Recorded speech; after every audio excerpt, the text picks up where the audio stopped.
기준은 선수 시절과 감독 시절 모두 리그 우승 경력이 있으면서 최소 2019년까지 활동 경력이 있었던 현역 감독들로 정리하였습니다. 10위는 로날드 쿠만입니다.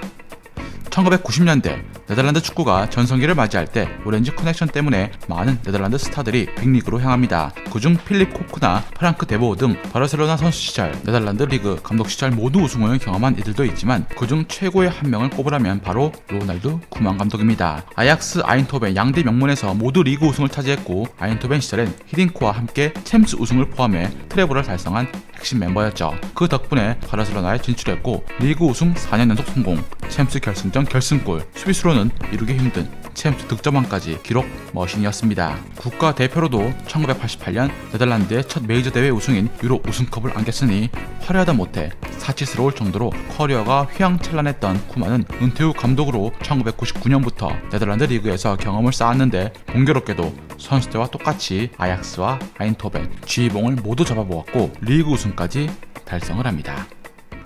9위는 세뉴얼 귀네슈입니다.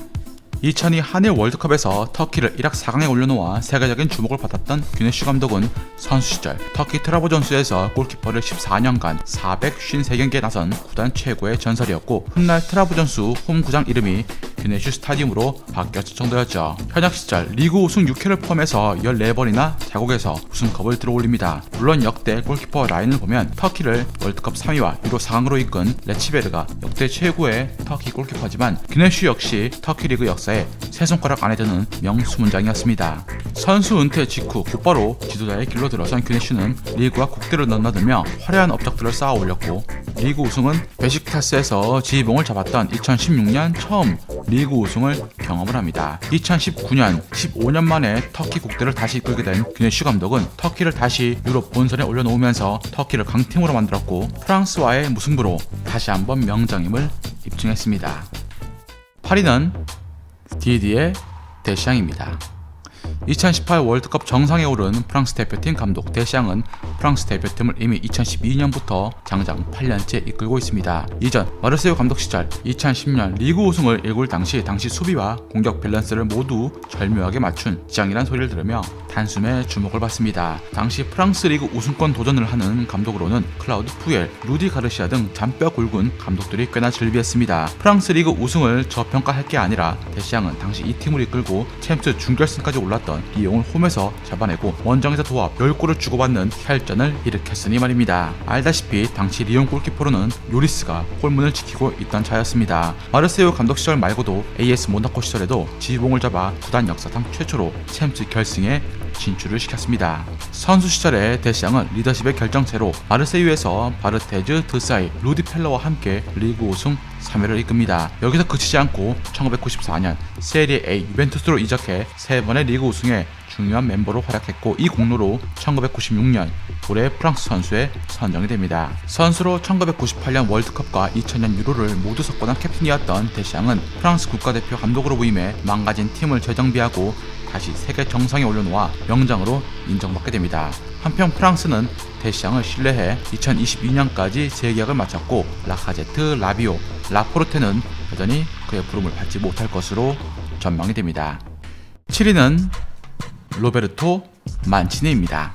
만치니 감독하면 떠오르는 것은 맨체스터 시티 감독 시절이지만 선수와 감독 시절 모두 보면 화려한 커리어들을 쌓아왔던 것이 사실입니다. 선수 시절 17살에 데뷔해 첫 시즌 9골을 넣으면서 이락팀의 대들보로 활약했고 수비축구로 유명한 이탈리아 리그에서 공격의 선봉으로 141골에 가공할 만한 득점력을 뿜어냅니다. 1991년 리그 우승 당시 마라도나의 나폴리, 루드굴리트의 AC 밀란, 마테우스의 인터밀란을 모두 격파한 삼프도리아의 핵심 중에 핵심이 바로 만치니였죠. 세리에 A 삼프도리아에서 15년간 뛰며 리그 우승을 포함해서 7개의 우승컵을 팀에 선사했고 선수 말년에 라치오로 이적해 다시 한번 라치오의 전성기와 함께 한 이력이 있습니다. 이탈리아 국대 역시 10년 이상 뛰었고 1990년 이탈리아가 월드컵 3위에 오를 당시 멤버가 바로 만치니였습니다. 라치오에서 은퇴하자마자 라치오 수석 코치로 일을 하면서 능력을 키운 그는 인터밀란의 3년 연속 리그 우승, 맨체스터를 44년 만에 리그 우승을 일구게 한 기념비적인 업적을 쌓아 올렸습니다. 선수 시절에 13번의 우승, 현재 감독으로도 13번의 우승은 그가 얼마나 성공적인 삶을 살아왔는가를 보여주는 증거입니다. 6위는 루이스 엔리케입니다.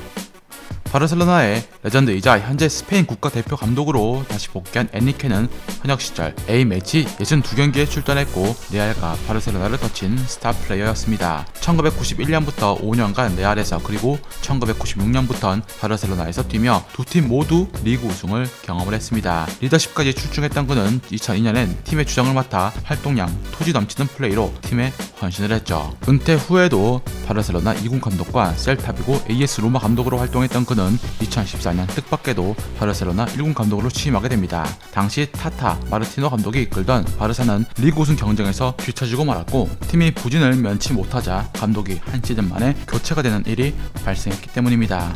클롭이나 발베르데, 보아스등을 제치고 부임한 엔리케는 2015년 리그와 챔피언스리그, 코파델레이까지 모두 들어올리면서 트래블을 달성하고야 합니다. 메시, 수아레즈, 네이마르의 엄청난 공격진과 과르디올라 감독이 닦아놓은 기반 때문에 운빨 감독이란 오명이 따라붙었지만 탑 클래스 선수들을 하나로 모으고 다스리는 능력은 인정받아야 한다는 평. 아직 감독으로 쌓은 경력이 길지 않은 데다가 명장 반열엔 들어가지 못하고 있는 엔리케는 차기 유로 대회에서 또 한 번의 우승에 도전하고 있습니다.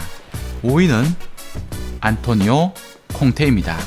유벤투스가 7위로 추락하며 큰 위기를 맞이한 2011년 부임해 유벤투스의 무패 우승을 이룬 콩테. 4-4-2 전술이 흐름으로 바뀐 현대 축구에서 고전적인 3백을 선보이면서 자신의 색깔을 드러낸 콩테는 이탈리아를 넘어 첼시의 부활을 일으키며 다시 한번 명장임을 입증했고 국가대표 지붕을 잡고 독일과의 후회 없는 한판을 벌이는 등 이제 콩테는 어떤 클럽이든지 원하는 감독 위치에 오릅니다. 선수 시절의 콩테는 트라파토니, 리피 등 여러 명장들의 눈에 들면서 주전을 꿰찬 선수였습니다. 1991년 유벤투스로 이적한 후 매년 2,000분 이상 소화하는 주전 멤버로 데샹, 지단, 네드베드, 에드가 다비즈와 함께 발을 맞추며 동료들을 빛나게 해준 미드필더였죠. 1991년부터 2004년 은퇴할 때까지 유벤투스에서만 420경기를 치른 팀 내 레전드이고 44골을 넣으면서 적지 않은 공격 참여도를 보여줍니다. 이탈리아 국가대표를 많이 뛰지 못했지만 13년간 15번의 우승 경험을 비롯해서 유로와 월드컵 준우승 멤버로 나름 탄탄한 선수 커리어를 보낸 이가 바로 콩테였습니다. 4위는 디에고 시메오네입니다. 2014년 바르셀로나와 레알 마드리드가 쥐고 있던 라리가 판도를 뒤흔들며 우승을 차지한 아틀레티코. 그 중심에 빠질 수가 없는 이가 바로 디에고 시메오네 감독입니다. 18년 만에 이 양강체제를 무너뜨린 감독은 아틀레티코 부임 후 강한 압박과 역습의 팀으로 팀 컬러를 재정비했고 과거 선수파리 팀에 불과했던 팀을 이제 남고 싶어하고 가고 싶어하는 팀으로 탈바꿈시켜 놓았습니다. 아틀레티코의 감독이기 전에 선수 시절 아틀레티코의 선수로도 활동했던 그는 1996년 라리가 우승을 경험한 바 있고 세리에 A 시절 또한 라치오의 리그 우승 그리고 국가대표로는 2번의 코파 아메리카 정상을 밟은 아르헨티나의 핵심 중원 멤버였습니다. 바늘구멍처럼 좁으며 인재가 넘치는 아르헨티나 국대 경기를 108경기나 소화했고 이는 아르헨티나 축구 역사상 최초의 100경기 클럽 가입자가 되었습니다. 1998년 월드컵엔 직접 주장 완장을 차고 경기에 나섰고 데이비드 베컴의 퇴장을 이끌어낸 장본인이었습니다. 중원의 투사로 거친 플레이를 즐겨했던 수비형 미드필더 시메오네는 감독으로 넘어오면서 정밀하고 계획적인 축구를 구사해 라리가에서 새로운 축구 바람을 일으킵니다. 그리고 그의 축구 스타일은 새로운 지평이 되었으며 현재 세계에서 몇 안되는 명장 타이틀을 지금도 유지하고 있습니다. 3위는 펩 과르디올라입니다.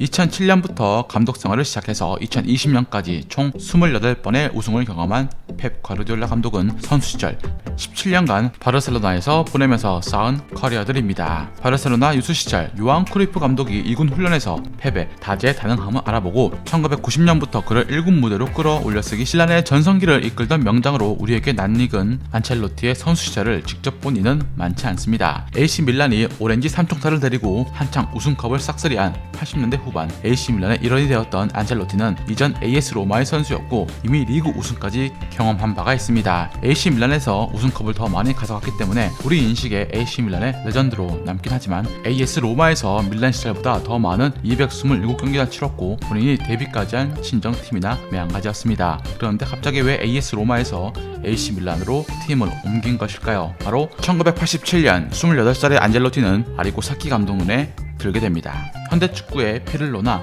사비 알론소 느낌이 물씬 나던 안첼로티는 그러나 무릎이 많이 망가진 상태였습니다. 뛰어난 기술을 가지거나 빠른 선수는 아니었지만 축구 지능만큼은 그 누구보다 높았던 탓에 사키 감독의 눈을 사로잡은 것이었습니다.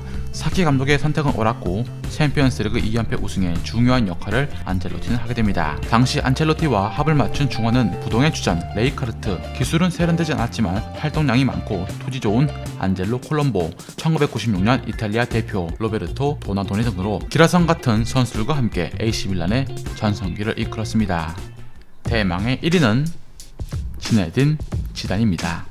알다시피 축구 팬들이라면 누구나 알고 있는 지네딘 지단. 사실 지단이 감독으로 활동하는 시간은 이제 5년밖에 되지 않았지만 이미 리그 우승과 챔피언스리그 3회 연속 우승이란 금자탑을 쌓았고 10번의 우승컵을 레알 마드리드에게 안겨주었습니다. 호날두를 필두로 한 팀이 워낙 강한 이유가 있기도 하지만 감독으로서 지단의 능력 또한 간과할 수 없습니다. 지단이 챔스 3회 우승 후 지휘봉을 내려놓자 레알은 크게 흔들렸고 다시 지단을 불러들일 수밖에 없게 되었는데 이때 지단은 팀의 수비를 먼저 재정비했고 2019-20 시즌 레알 수비가 경기당 0.8실점을 허용하도록 만들었습니다. 이는 호날두 시절보다 더 견고해진 수비 조직으로 호날두 없이 살아가는 법까지 터득했다는 평을 받습니다. 선수 시절 지단은 유벤투스에서 리피 감독과 안첼로티로부터 이탈리아 수비 축구에 대한 전술적인 부분을 배울 수가 있었고 이를 팀에 녹여낸 것입니다. 선수 시절의 지단은 세계 최정상급의 중원의 지휘자였고 피파 올해의 선수를 3번이나 받아낸 당대 최고의 선수였습니다. 선수 시절만큼 감독 즐겁게 보셨다면 구독과 좋아요 클릭을 부탁드립니다.